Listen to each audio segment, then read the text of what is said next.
أعوذ بالله من الشيطان الرجيم بسم الله الرحمن الرحيم الحمد لله رب العالمين وصلى الله على محمد وآله الطاهرين اللهم صل على صلوا على محمد وعلى محمد وسلم.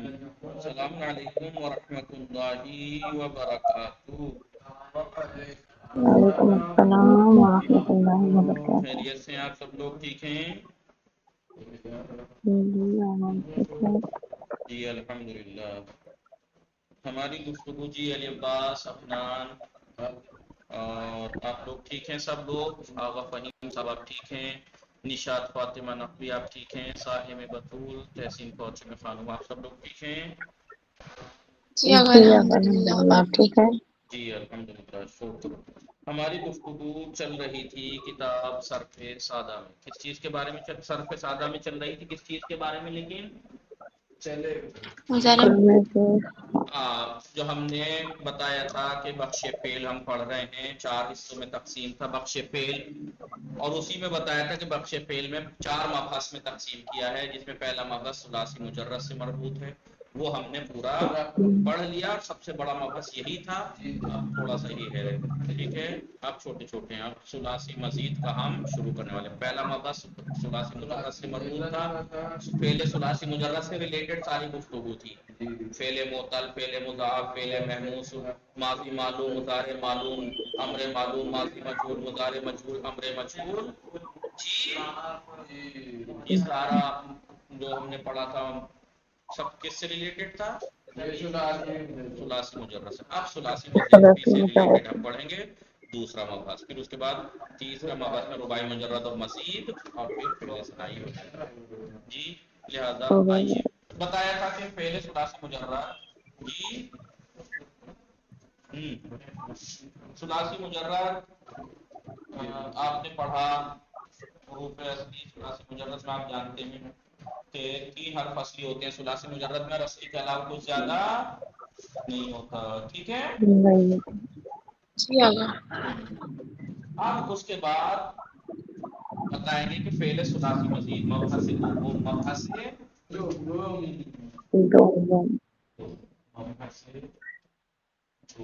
کس سے متعلق ہے؟ ثلاثی مزید. پہلی بات 3 حرف اصلی ہوں گے، لیکن اصلی کے علاوہ ثلاثی مزید سے ریلیٹڈ ہے. کس چیز سے؟ ثلاثی مزید. ثلاثی مزید بھی کس سے بنتا ہے؟ ثلاثی مجرد سے بنتا ہے. ثلاثی مجرد سے بنتا ہے. ٹھیک ہے. کیسے بنتا ہے؟ کہ ماضی کا پہلا صیغہ ثلاثی مجرد کے ماضی کے پہلے صیغے سے، باقی 13 صیغے. جیسے ماضی ثلاثی مجرد کا ماضی کیسے بن رہا تھا؟ پہلا صیغہ مصدر سے، باقی 13 پہلے والے سے. ثلاثی مزید کا ماضی پہلا صیغہ ماضی مجرد ثلاثی مجرد سے، ثلاثی مزید کا ماضی، اور باقی صیغے پہلے صیغے سے. سمجھ میں آ رہا ہے؟ نہیں سمجھ میں آ گیا؟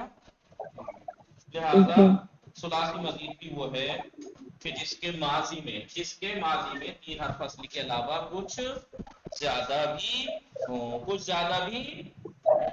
ٹھیک ہے؟ نہیں لیکن ثلاثی مجرد کو ثلاثی مزید بھی بنانے کے لیے جو حروف استعمال ہوتے ہیں زائد، وہ مخصوص ہے، معین ہے. اپنی مرضی سے کچھ نہیں بڑھانا گھٹانا ہے، اپنی مرضی سے اس کے قاعدے، اس کے حروف معین ہیں. ٹھیک ہے. اب جب ہم مجرد کو مزید بھی بناتے ہیں تو پھر نئی حرکتیں بھی آ سکتی ہیں. جیسے ثلاثی مجرد کے ماضی میں عین فعل کی حرکت سمائی تھی، کوئی بھی 3 حرکتیں تھیں، کبھی کہیں پہ ضمہ بھی تھا، کہیں فتحہ تھا، کہیں کسرہ، فعال، فعیلا، فعولا. لیکن ثلاثی مزید بھی میں معین ہو جاتی ہے عین فعل کی حرکت. عین فعل کی حرکت ہر باب میں معین ہے. ٹھیک ہے. ثلاثی مزید بھی کے کتنے وزن ہیں؟ 25 وزن ہیں. ثلاثی مزید بھی کے کتنے وزن ہیں؟ 25 وزن ہیں. لیکن 10 مشہور ہیں. کتنے؟ 10 وزن مشہور ہیں. آپ کو یہ مواد آ رہی ہے؟ نشاط 10 وزن مشہور ہے. یہ جو یہاں پہ ورڈ استعمال ہوتا ہے کہ بھئی اتنے وزن ہیں، اتنے مشہور ہیں، یا اس بات کی یہ معنی مشہور ہے، تو مشہور کا مطلب کیا ہے؟ یہاں مشہور کا مطلب کیا ہے؟ یہاں سب پر سے زیادہ مشہور کا استعمال ہونے مطلب یہ والا، ہے کہ زیادہ یہی استعمال ہوتے ہیں، زیادہ تر اکثر یہی استعمال ہونے استعمال والا، ہوتے ہیں۔ 25 میں سے 10 باب ایسے ہیں، 10 باب جو جب بھی ملیں گا آپ کو زیادہ تر یہی ملیں گے، باقی جو باقی بات میں 15 وہ بہت کم ہی سے استعمال ہو جائیں گے آپ کو۔ جی جی سمجھ میں آیا کہ نہیں؟ جی آ گیا۔ اب یہ جو ثلاثی مجرد تھا، پہلے ثلاثی مجرد اس کا ماضی ہوتا ہے، مضارع ہوتا ہے، امر ہوتا ہے، ماضی ہوتا ہے، مضارع ہوتا ہے اور امر اس کا ہوتا بھی ہے، ثلاثی مزید بھی کبھی وہی سیم ہے، اس کا بھی وہی سیم ہے، ٹھیک ہے، صرف وزن چینج ہوتا ہے، اس میں صرف ثلاثی مزید بھی اور مجرد میں صرف وزن کا فرق ہے اور معنی کا، باقی وہی 14 صیغے، وہی ضمیریں جو ماضی میں وہاں کتنی ضمیریں تھی؟ 2 طرح کی ضمیریں تھی، پوشیدہ ہوا رہیا پہلے اور چوتھے میں، تو ثلاثی مزید ہو چاہے رباعی مجرد ہو فعل چاہے رباعی مزید، تو پہلے اور چوتھے میں ہوا رہیا ہی پوشیدہ رہے گا۔ وہاں ظاہر ضمیریں کیا تھی؟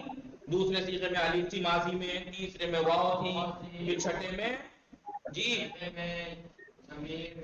نا، پھر تا تما تم تھے تما تم نہ تو ساری وہی ضمیریں یہاں بھی رہیں گی ثلاثی مزید اور رباعی مجرد اور مزید کے ماضی میں۔ وہاں پہلے مضارع میں ضمیریں کتنے طرح کی تھی؟ صائمہ مفعول 2 طرح کی، پوشیدہ اور دو طرح ظاہر۔ پوشیدہ ظاہر، وہاں مضارع میں 5 جگہ تھی، پہلے میں نشاد فاطمہ ہوا، چوتھے میں ہیا، ساتویں میں انتا، 13ویں میں انا، 14ویں میں نحن، ضمیر پوشیدہ تھی، باقی سب جگہ ضمیریں ظاہر تھی۔ 4 ضمیریں ظاہر، ظاہر تھی پہلے مضارع میں، 4 ضمیریں ظاہر تھی، ظاہر تھی، لیکن وہ 9 جگہ تھی، چاروں تسنیہ میں ضمیر الف تھا، 4 صیغوں میں تسنیہ والے، جمع مؤنث غائب و حاضر چھٹے اور 12ویں میں یضربنا تضربنا، نون ضمیر تھا جی، 2 صیغوں میں واو تھی، تیسرے اور 9ویں میں جمع مذکر غائب جمع مذکر حاضر، یضربونا یضربونا، اور تضربیہ کی تضربینا، تو 4 2 6 2 8 اور 1 9 صیغوں میں ظاہر ضمیریں تھیں۔ ایسے ہی ثلاثی مزید رباعی مجرد ہو چاہے رباعی مزید فعل، اس میں بھی مضارع میں یہی رہیں گی، وہاں مضارع میں علامت مضارع وہی 4 الف تا یا نون، یہاں بھی وہی رہیں گی، وہاں ضمیریں یہ تھی یہاں بھی یہی رہیں گی، وہاں اعراب نون وہ تھا 5 صیغوں میں ضمہ، ساتھ میں نون اعرابی مضارع مرفوع میں، یہاں بھی وہی رہے گا، وہاں لم لمہ کے ذریعے مضارع مجزوم ہو رہا تھا، یہاں بھی وہی ہوگا، سارا کچھ وہی ہے، سارا کچھ وہی امر بلام بنانے کی لام امر شروع میں لائیں گے، آخر کو جزم دیں گے، امر حاضر بنانے کی وہی، ٹھیک ہے نہیں سب سمجھ میں آ رہا ہے کہ نہیں؟ جی ہاں، ابھی اگر میں ثلاثی مجرد سے گردان کروں مثال کے طور پر ماضی کی، ثلاثی مجرد کیا ہے؟ صحابہ، لیکن ثلاثی مزید میں لے کے جاؤں میں باب افعال میں، باب افعال میں ہے ماضی اذهبا، کیا ہے؟ اذهبا، اصحابہ، ذهبا اور اذهبا میں صرف وزن کا فرق ہے، ذهبا اور اذهبا میں صرف معنی کا بھی تو فرق ہے، تھا، معنی کا بھی فرق ہے، باقی 14 صیغے ہونا، وہی ضمیریں ہونا، سب وہی ہے، معنی کا کیا فرق ہے؟ دیکھیے ذهبا وہ گیا، اذهبا وہ لے گیا جی، نہیں گردان کریں گے آپ، صحابہ صحابہ صحابہ صحابہ صحابہ صحابہ صحابہ صاحبنا، صحابہ جی صحابہ چنا صحابہ ضربنا، چنا، یہ ضمیریں اس کی کریں گے تو اس کی بھی وہی سیم ہے، اذهبا اذهبا اذهبوا اصحابو، اصحابہ، اذهبتما اذهبتم اصحابتم، اذهبتي اذهبتما اصحابتنا، اذهبتما اصحابتنا، اذهبتو اذهبنا، اصحاب، ساری وہی ضمیریں ہیں یا نہیں؟ صرف جی، وزن اور معنی کا فرق ہے، باقی ماضی یہ بھی ہے، ماضی یہ بھی ہے، ماضی مطلق مثبت یہ بھی ہے، ماضی مطلق مثبت یہ بھی ہے، ذهبا گیا وہ ایک مرد، اذهبا لے گیا وہ ایک مرد جی، ایک بس یہ فرق ہے کہ ذهبا لازم ہے، فعل لازم ہے، ذهبا فعل ہے اور جو اس کا ہوا ہے فاعل ہے، بس دو بات تمام ہے، مفعول کی ضرورت تھوڑی ہے، میں کہوں ذهبت تو میں گیا، تو ایک جانا ہے اور ایک میں ہوں فاعل، باقی مفعول کی ضرورت تھوڑی ہے کہ جب تک مفعول نہ لکھے گا سمجھ میں نہیں آئے گا، میں گیا بات پوری ہوگی۔ لیکن اذهب میں کیا ہے؟ وہ لے گیا، تو ایک تو لے جانا ہے، اور جو لے جانے والا ہے وہ، اور کسے لے جا رہا ہے؟ وہ مفعول ہے۔ مثلا میں کہوں اذهبت سعیدا یا اذهب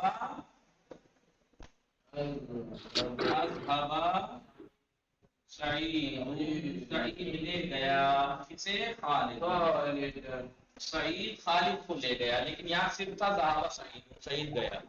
سمجھ میں آیا؟ یہ لازم تھا، یہ متعدی، اور یہی باب افعال کے مشہور معنی بھی ہیں۔ باب افعال کے مشہور معنی یہی ہے، تعدیہ یعنی متعدی کرنا، لازم فعل کو متعدی کر دیتا ہے۔ اگر کوئی ثلاثی مجرد کا فعل لازم ہے، یعنی فعل جو ہے وہ فاعل پہ تمام ہو جا رہا ہے، اس میں مفعول کی ضرورت نہیں ہے، تو اس باب میں جا کے وہ متعدی ہو جاتا ہے۔ ٹھیک ہے، سمجھ میں آ رہا نہیں؟ صحابہ وہ گیا، لیکن قرآن کیا کہہ رہا ہے؟ اذهب عنکم الرجس اہل البیت، تاکہ وہ لے جائے تم اہل بیت سے رجس کو، ہے نہیں جی؟ سمجھ میں آ رہا ہے؟ پھر یہ متعدی۔ بہرحال کہنے کا مقصد یہ، اب اسی صحابہ سے میں مضارع کی گردان کیا ہوگی؟ یذهبوا ثلاثی مجرد میں یذ تحسین فاطمہ خانم، نشاط فاطمہ خانم، غور کیجئے گا، ٹھیک ہے؟ سائے میں آگا پائیں یذهبوا گردان کیجئے، دیکھیے ضمیر علامت مضارع ضمیر وہی ہے یا نہیں جی؟ یذهبوا یذهبانی یذهبون تذهبون تذهبان تذهبون تذهبون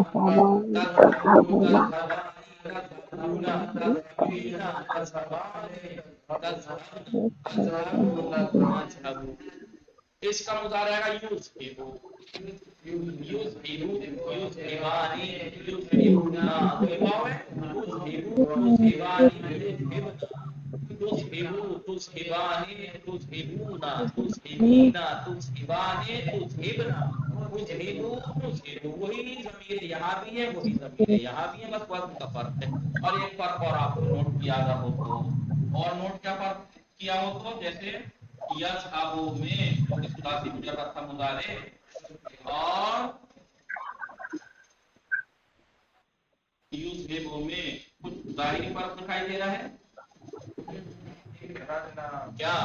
علامت مضارع میں اور ثلاثی مجرد میں سب جگہ زبر تھا، فتحہ تھا، چاہے جو گردان کر لیجیے ثلاثی مجرد کی مضارع کی، ین سورو یا ہابو یا ریبو، سب جگہ یہاں پہ یعنی علامت مضارع پہ فتحہ تھا، لیکن یہاں ضمہ ہے۔ کچھ قاعدہ بتایا تھا میں نے اس کا صاحبہ، علامت مضارع کو کیا حرکت دی جائے گی؟ نشاط فاطمہ یاد ہے میں نے قاعدہ بتایا تھا جی؟ میں نے قاعدہ بتایا تھا کہ بھائی ہم نے مضارع بنانے کا قاعدہ تو پڑھ لیا تھا، 4 اسٹیپ تھے۔ سب سے پہلے ثلاثی مجرد سے ثلاثی مجرد کرو، ماضی کے شروع میں علامت مضارع یاد آئیں گے، پھر فاعل فعل کو فتحہ دیں گے، عین الفعل کی حرکت سماعی ہوتی ہے ثلاثی مجرد، لام آخر میں ضمہ دیں گے، ٹھیک ہے؟ یہ 4 اسٹیپ بتائے تھے، لیکن یہ نہیں بتایا تھا کہ علامت مضارع لگا تو دیں گے، لیکن اس حرکت کیا دیں گے؟ علامت مضارع کی حرکت کیا رہے گی؟ وہیں پہ میں نے آپ لوگوں کو بتایا تھا، کچھ وقت پوچھا بھی تھا، نہیں بتایا گیا تھا، پھر بتایا تھا میں نے۔ قاعدہ یہ بتایا تھا کہ جب علامت مضارع پہ حرکت کیا دینی ہے، اس کے لیے آپ کو ایک نیم ہمیشہ یاد رکھیے گا، جب کبھی کسی بھی مضارع کا ماضی، جب کبھی کسی بھی مضارع کا ماضی 4 حرفی ہو، ماضی 4 حرفی ہو، 1 2 3 4، اب وہ 4 حرفی فرق نہیں پڑتا کہ 3 اصلی 1 زیادہ ہو یا چاروں اصلی ہوں، رباعی مجرد میں جب جائیں گے 4 حرف اصلی ہوتے ہیں کہ چاروں اصلی، تو اگر وہ مضارع جس کا ماضی 4 حرفی ہو، اس میں اس مضارع میں علامت مضارع پہ ہمیشہ ضمہ رہے گی، جیسے اذهب یذهب، علم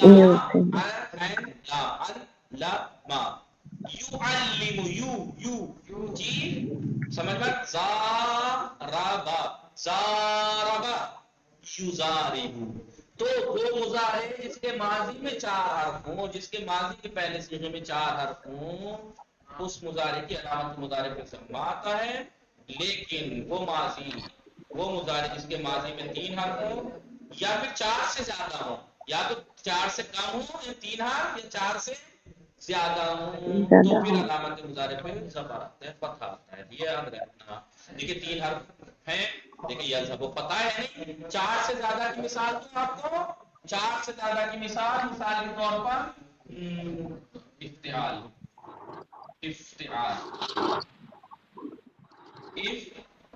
کیا ہے یہ؟ ماضی ہے یہ، افتعال کتنے حرف ہے ماضی میں؟ 5 حرف ہیں، 1 2 3 4 5، جس میں 1 2 3 4 پہلا اصلی 3 اصلی 2 زیادہ ہیں، لیکن کہا تھا جس مضارع کے ماضی میں 4 حرف ہوں اس کے مضارع میں علامت مضارع پہ ضمہ، لیکن اگر 4 سے کم یعنی 3 حرف ہوں یا 3 سے زیادہ ہوں تو پھر علامت مضارع پہ فتح آتا ہے۔ افتعال کا مضارع یفتعل، افتعل تو دیکھیں فتح ہے نہیں، تو اس کا مطلب یہ ہوا کہ اگر ماضی میں 4 حرف ہیں چاہے وہ اصلی ہوں چاہے 3 اصلی ایک زیادہ ہو تو اس کے مضارع میں علامت مضارع پہ ضمہ ہوگی، لیکن اگر 4 سے کم یا پھر 4 سے زیادہ ہوں تو پھر علامت مضارع پہ فتح آئے گی۔ دیکھیے افتعل یفتعل دیکھیے علامت مضارع پہ ہے نہیں یا ریکارڈنگ ہو رہی ہے کیا کبوں کی طرح کائیں کائیں شروع کر دی؟ یفتعل علامت مضارع پہ دیکھیے فتح ہے نہیں، 4 حرف سے زیادہ ہے ماضی تو، اور 4 حرف سے کم یعنی 3 حرف ہے تب بھی علامت مضارع پہ فتح ہے، لیکن اگر 4 حرف ہے ماضی میں تو اس کے مضارع میں علامت مضارع پہ ضمہ ہے۔ بہرحال کہنے کا مقصد یہ ہے کہ جو ثلاثی مجرد کے ماضی مضارع اور امر میں ضمیریں تھیں وہی ثلاثی مزید رباعی مجرد اور رباعی مزید کی ماضی مضارع امر میں وہی کیفیت ہوگی ضمیروں کی۔ سمجھ میں آ رہا ہے نہیں؟ اب آپ کہیں گے کہ جب کچھ سب سے سیم ہے تو پھر فائدہ کیا ہے اس کو سیکھنے؟ کہا کہ نہیں، معنی کا فرق ہے، کیونکہ انسان یاد ہے علم نحو کی تعریف، علم صرف کی تعریف یاد ہے؟ علم صرف ایک ایسا علم ہے جو ہمیں سکھاتا ہے کہ کس طریقے سے ایک کلمے کو مختلف شکلوں میں ڈھالیں، کیوں؟ تاکہ اس سے مختلف معنی۔ آپ وہ گیا کے معنی سمجھانا چاہ رہی ہیں، وہ گیا تو اس کے لیے آپ کو ذہابہ سکھایا گیا، لیکن آپ کہنا چاہ رہے نہیں وہ گیا نہیں وہ لے گیا سمجھانا چاہ رہی ہوں، تو اس کے لیے یہ ہے مثلا، ہے نہیں؟ سمجھ میں آیا؟ جی آگا جی بھائی، باقی سب سیم ہے، اسی لیے ثلاثی مجرد کو علم صرف میں ثلاثی مجرد کو سمجھنا اچھے سے پڑھنا سب سے زیادہ اہم ہے، باقی تو ثلاثی مزید رباعی مجرد رباعی مزید میں صرف آپ کو معنی رٹنے ہیں کہ یہ معنی ہے، اس معنی میں استعمال ہوتا ہے، باقی ماضی وہاں کی طرح آپ کو اب یاد کرنے کی ضرورت نہیں ہے کہ ماضی اس طرح بنے گا، پہلا صیغہ اس طرح بنے گا، دوسرا اس طرح بنے گا، تیسرا یوں بنے گا، اس میں یہ ضمیریں ہوں گی، اتنی غائب ہوں گی اور فلاں پوشیدہ ہوگی، یا مضارع ایسے بنے گا اور مضارع کے ضمیریں یہ ہوں گی اور یوں ہوگا، اور اگر مجزوم کرنا ہو تو حروف جزم آ جائیں گے تو یہ ہو جائے گا، سب سیکھ لیا وہاں، وہ سب بولیے سیکھ لیا۔ تو کہنے کا مقصد یہ ہوا یہاں پہ تو صرف آپ کو وزن یاد کرنا ہے کہ بھئی فلاں باب ہے اور فلاں باب کا ماضی اور مضارع اس وزن پہ آتا ہے۔ مثال کے طور پر آپ سے کہا جائے کہ ثلاثی مزید کے 25 باب ہیں جس میں 10 مشہور ہیں، پہلا باب ہے باب افعال، کیا ہے؟ باب افعال۔ اب اگر آپ سے کہا جائے باب افعال، یہ افعال جو ہے یہ باب کا نام بھی ہے باب افعال اور اس کا مصدر بھی اسی وزن پہ آتا ہے، افعال، اظہار، اکرام، جی انذار۔ اب آپ کو یہ پتا ہونا چاہیے کہ بھئی باب افعال ہے اور باب افعال کا آپ سے پوچھا جائے ماضی اور مضارع کس وزن پہ آتا ہے، معین ہے، تو آپ کہیں گے کہ باب افعال کا ماضی افعل، مضارع یفعلو کے وزن پہ آتا ہے، جیسے اذھبا یذھبو، اکرما یکرمو، احسنا یحسنو، جی انذرا ینذرو، اسمعا یسمعو، ٹھیک ہے؟ سمجھ میں آیا؟ ہاں، یا مثلا باب تفعیل ہے جی، باب ثلاثی مزید کے ثلاثی مزید بھی کہتے ہیں، یہ دیکھیے ثلاثی مزید بھی کسے کہتے ہیں؟ کہا کہ جس کا ماضی کیا ہے افعل کے وزن پہ، اور مجرد مزید یہ دیکھنے کے لیے ماضی کا پہلا صیغہ دیکھا جاتا ہے، افعل اس کا ماضی ہے، تو ثلاثی ہے نہیں، یہ 3 حرف اصلی ہے نہیں، فعل لام، فعل لام اصلی ہے یا نہیں؟ جی اصلی ہے۔ ہاں بھائی، حروف اصلی پہچاننے کا طریقہ بتایا تھا نہیں؟ کہ آپ اس کے ہم خانوادہ کلمات تلاش کیجیے اور دیکھیے بھی کون کون سے حروف جو حروف سب جگہ اس کے ہم خانوادہ کلمات میں ریپیٹ ہو رہے ہیں وہ اصلی واقعات ہیں. اکرامہ کو لے کے جائیے. اکرامہ، اکرام، جی اکرم، یکرم، مکرم، مکرم، کرامت. تو ان سارے ہم خانوادہ کلمات کو جب آپ نکال کے لائیں گے تو آپ کو دکھائی دے گا، کیا دکھائی دے گا کہ کاف رے میم ہر جگہ ریپیٹ ہو رہے ہیں. اس کا مطلب کاف رے میم اصلی ہیں، یہ حمزہ زیادہ ہے، یعنی 3 اصلی 1 زیادہ. اور 3 اصلی 3 حرف جس فعل کے اندر اصلی ہو اسے ثلاثی کہتے ہیں، اور 3 اصلی کے علاوہ کچھ زیادہ بھی ہو تو ثلاثی مزید. اب وہ 1 حرف بھی زیادہ ہو سکتا مزید. ہے اور 2 بھی حرف زیادہ ہو سکتے ہیں. 3 بھی بتائیں گے کس کس میں کتنے زیادہ ہیں. تو آپ دیکھیے آپ کو پتا ہونا چاہیے باب فعال، جی باب فعال ایک ثلاثی مزید کا ایک باب ہے باب فعال. اس کا ماضی مضارع کس وزن پہ آتا ہے؟ کا ماضی افعل کے وزن پہ، مضارع یفعل کے وزن پہ. افعل یفعل، افعل یفعل. جیسے اکرما یکرم، اکرما یکرم. سمجھ میں آیا نہیں؟ اب جب آپ کو پتہ لگ گیا اکرما یکرم، یکرم اس کا مضارع ہے، یکرم یہ مضارع مرفوع ہے نہیں وہی مرفوع ہے تو 5 صیغوں میں علامت رفع ضمہ ہوگی، 7 جگہ نون اعرابی ہوگا. اسی کو اگر ہم مجزوم کریں گے لام آ جائے گا تو یہ مجزوم ہو جائے گا یا ساکن ہو جائے گا 5 صیغوں میں، 7 سے نون اعرابی گر جائے گا. اور اگر ان لن فیضن عوامل نصب آ جائیں تو پھر منصوب ہو جائے گا. جیسے وہاں پہ سکھایا تھا سب 5 جگہ علامت نصب فتح ہوگی، 7 جگہ سے نون اعرابی گر جائے. وہی طریقہ وہاں امر پہ لام بنانے کا طریقہ کیا تھا؟ لام امر مقصود شروع میں لائے گا وہی ہے نہیں ہے طریقہ سب. لیکن باب جی افعال میں ایک جگہ فرق ہے. باب افعال میں ایک جگہ فرق ہے. کیا فرق ہے؟ امر حاضر بنانے کے 4 اسٹیپ بتائے تھے جی. امر حاضر اس کا آتا ہے اکریم، تکریمو تھا، تکریمو تھا. 4 اسٹیپ کیا بتایا تھا؟ علامت مضارع سے کو گرائیں گے حاضر کی صیغے سے، بعد والا حرف ساکن ہے تو حمزہ لائیں گے، ہے نہیں؟ سمجھ میں آ رہا نہیں؟ اور پھر حمزے کو کیا حرکت دیں گے؟ عین الفعل کو دیکھ کر. عین الفعل پر ضمہ ہے تو حمزے کو ضمہ دیں گے، اور فتحہ یا کسرہ ہے تو کسرہ ہی دیں گے، فتحہ نہیں دیں گے. اور آخر سے علامت رفع کاٹ دیں گے. تو قاعدتاً تو اکریم ہونا چاہیے تھا باب افعال کا امر حاضر، لیکن اکریم ہوتا ہے. کیا ہوتا ہے؟ اکریم. کیوں ہوتا ہے؟ ایسا نہیں ہے کہ الگ سے کوئی وہ ہو گیا، صحیح ایسا ہی ہونا چاہیے تھا. کیوں؟ کیونکہ یہ اصل میں جو یفعلو ہے مضارع بنانے کا طریقہ پتہ ہے کیا تھا؟ ماضی کے شروع میں سب سے پہلے علامت مضارع بڑھائیں گے. ماضی یہی ہے نا؟ ماضی یہی ہے نا؟ علامت مضارع بڑھا دیجیے کیونکہ 3 حرف سے زیادہ ہے اس کا ماضی، تو علامت مضارع کو ضمہ دے دیجیے، یعنی ٹھیک ہے. اور اس کا عین فعل معین ہے باب افعال کا، کسرہ آخر کو رکھ دے دیں. کیا بنا؟ یفعلو. قاعدتاً تو اس کا مضارع یفعلو ہونا چاہیے تھا. یہ تو آسانی کے لیے یفعلو کر دیا گیا ہے، یہ تو آسانی کے لیے یفعلو کر دیا گیا ہے. اب اگر یہ یفعلو تھا، ذرا حاضر کا صیغہ کیا بنے گا؟ تفعلو. کیا بنے گا بھائی؟ یہی تو بنے گا تؤکرمو. اب ذرا علامت مضارع گرانا، بعد والا حرف ساکن ہی نہیں ہے جو حمزہ لانا پڑے جی. اکرم تو اس کا مطلب جو حمزہ ہے یہ قطعی ہے، وصلی نہیں. حمزہ وصل نہیں ہے، حمزہ وصل پہ فتحہ نہیں آتا ہے، صرف حرف کے ساتھ آتا ہے الکتاب. لیکن فعل کے اوپر اگر یاد ہے تو اس کا مطلب حمزہ وصل نہیں ہے، حمزہ قطع ہے جو کہ اس کے ماضی کا اپنا تھا جی. چلیے ٹائم ایکسٹرا ہو گیا، بلکہ 4 منٹ ایکسٹرا ہو گیا. باقی کل تک انشاءاللہ کتنے باب ہیں کون کون سے ہیں. وصلی اللہ علی محمد وآلہ الطاہرین. اللهم صل على اللهم محمد صل وآل على محمد. محمد وعلى